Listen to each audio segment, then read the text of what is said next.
নমস্কার বন্ধুরা, আমি আলপনা রান্নাঘরে আমি চলে এসেছি। তাহলে আমি আসা মানেই তো একটা রেসিপি, অবশ্যই একটা রেসিপি নিয়ে এসেছি। হ্যাঁ, তো সেটা প্রচণ্ড ইউনিক রেসিপি, খুব ভালো। ছোটোই হবে হয়তো, ভিডিওটা যতদূর সম্ভব ছোটোই হবে। তাহলে দেখে নেওয়ার অনুরোধ রইল বন্ধুরা, ভিডিওটি দেখে নেবে। আর নতুন বন্ধুরা প্লিজ চ্যানেলটি সাবস্ক্রাইব করে বেল বাটন অল করে আমার চ্যানেলে চলে আসার অনুরোধ রইল, আমার পাশে থাকার অনুরোধ রইল। আর ভিডিওটি দেখার আগেই অবশ্যই একটা লাইক আমাদের অনেক উৎসাহ বাড়ায়। হ্যাঁ, আমরা যে এই যে কষ্ট করে ভিডিও করি, এই গরমের মধ্যে রান্না করা প্রচণ্ড কষ্ট, নানান রকম রেসিপি শেয়ার করছি একমাত্র বন্ধুদের ভালোবেসে। তাহলে বন্ধুদের কাছ থেকেও তো আমি সেরকম ভালোবাসা অবশ্যই আশা করব। আর আমি আশা রাখছি বন্ধুরা আমাকে ঠিক সঠিক ভালোবাসা দেবে। তাহলে সরাসরি আসা যাক বন্ধুরা আমার রেসিপিটিতে। এই যে বন্ধুরা, লাউ নিয়ে এসেছি, অলরেডি আমার অনেক কাটা হয়ে গেছে।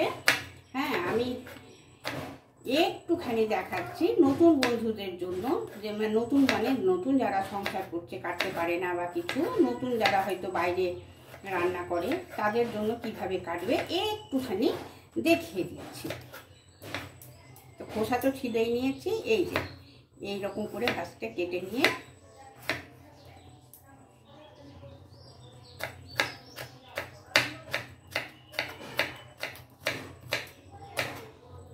এইভাবে কেটে নেওয়া যায়। এই যে বন্ধুরা, কড়া বসিয়ে দিয়েছি, কড়াতে সামান্য আমি 1 চামচ সর্ষের তেল দিয়েছি।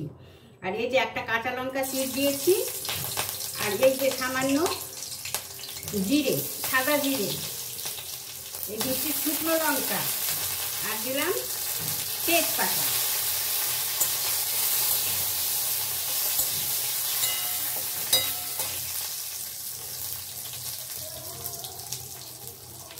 আর লাউয়ের তরকারিতে না হলুদ দিই না, কিন্তু আমাদের একটু নিয়ম তো, লক্ষণের জন্য আমি এমন হলুদ দেবো যে কোনো কালার হবে না। এই যে সামান্য একটু ছড়িয়ে দিলাম। এই যে লাউটা যে কেটেছি না, আমি খোসা ছেলানোর পরে আমি ভালো করে ধুয়ে নিয়েছি, তারপর কুচিয়েছি। এবার এই লাউটা এর মধ্যে দিয়ে দেবো। গরমের দিনে শুধু ফোড়নের ওপরে রান্না বন্ধুরা অসাধারণ হয়, কিন্তু এইভাবে একবার লাউ করে দেখবেন, খুব ভালো লাগে।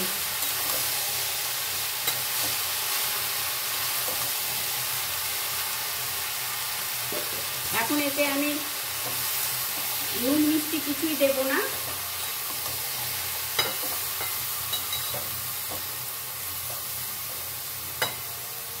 এখন কি করব, গ্যাসের ফ্লেমটাকে আমি লো করে দিলাম, আর একটা চাপা দিয়ে দিলাম। মাঝে মাঝে চাপা খুলে নাড়িয়ে নেব।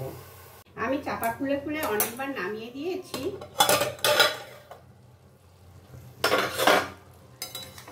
এই যে অনেকটাই কিন্তু সেদ্ধ হয়ে গেছে। এখনো আমি নুন মিষ্টি দেব না। এবার যেটা দেব সেটা দেব আমি একটু আদা লঙ্কা পেস্ট।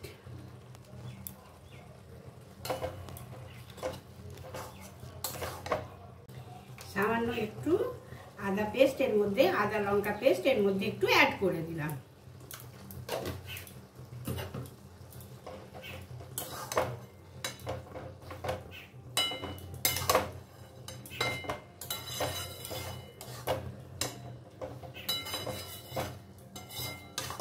গরমের দিনে এই লাউয়ের তরকারি শরীরের জন্য উপকারী, আর খেতেও ভালো লাগে।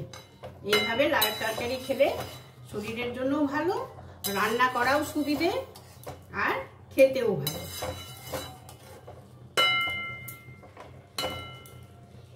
আবার আমি চাপা দিয়ে দিচ্ছি। কষানো ঠিকঠাক হয়ে গেছে। এই পরিস্থিতিতে আমি পরিমাণ মতো একটু নুন ছড়িয়ে দিলাম।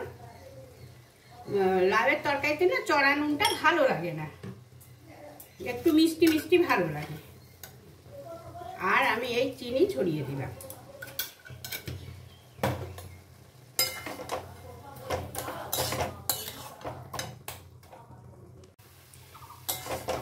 এই যে বন্ধুরা, খুব সুন্দরভাবে হয়ে গেছে।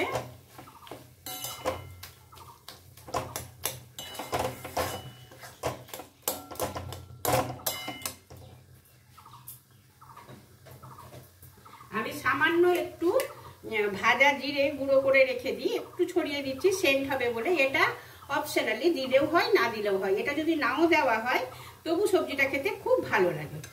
আমি একটু সামান্য একটু ছড়িয়ে দিলাম।